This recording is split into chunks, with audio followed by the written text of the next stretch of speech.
When I was young, I was into sports a lot and very active. I loved movement, movement for movement's sake, and I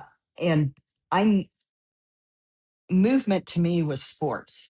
And then when I got out of high school, I wasn't good enough for collegiate sports, so movement, like the running part, became something that I loved to do. Mm. And then I always thought, well, I'm going to be I'm going to be a teacher.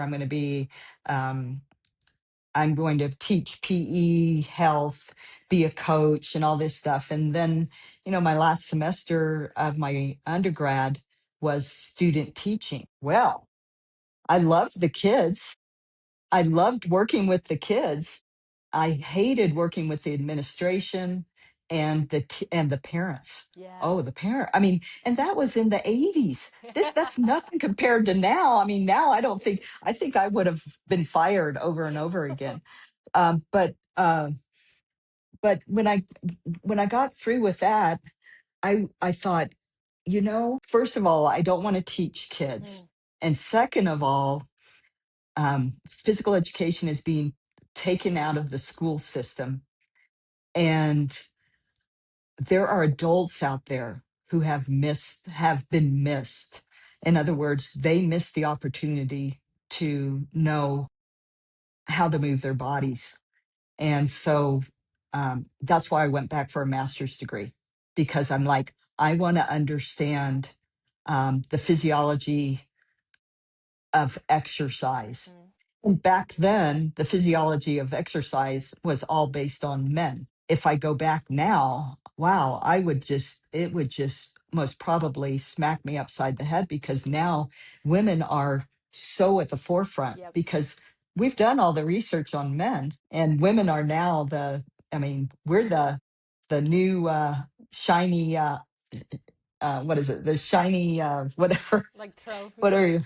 Yeah, shiny trophy. Hey, we got to start doing that. Yep. So that's why I went into that, and I didn't know back then that personal training was something that I could do, Oh. because personal training, I mean, you back then I heard about personal trainers, but only to the stars and athletes, or to the very rich. Mm. There was no such thing as, and so in the early 80s is when uh, all of a sudden, not the average person, but um, the like the doctors and the lawyers and things, like people like that, could now afford a personal trainer and actually hired a personal trainer.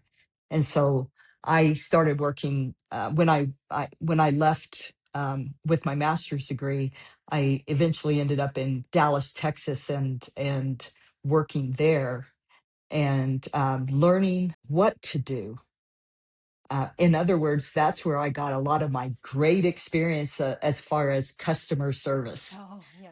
And so that laid a foundation for excellent customer service. And from there, I was like, this is something that I could do. And I always did it for somebody. And it wasn't until the early 90s, when I was working as an advanced rehab specialist in a physical therapy clinic in Oklahoma, that I approached the gentleman who ran the clinic for the hospital, and I told him, we need a wellness program.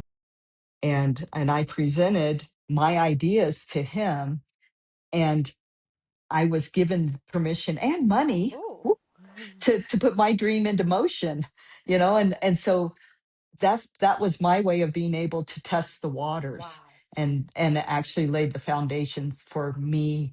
And this would have been, 10 to 13 years down the road, actually opening my business, because that having that experience of bringing something from the ground up within a hospital. It wasn't a hospital setting, it was the hospital's outpatient rehab, because they didn't have anything.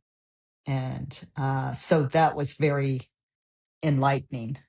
and then of course, after that, just the I went through some working for other um, gyms and learning how not to do business. Let me just put it that way. So and that was all good information, because then it was like, no, I this is the standard. I will not go lower than that, and always pushing to go better. Mm-hmm. Yeah, So absolutely.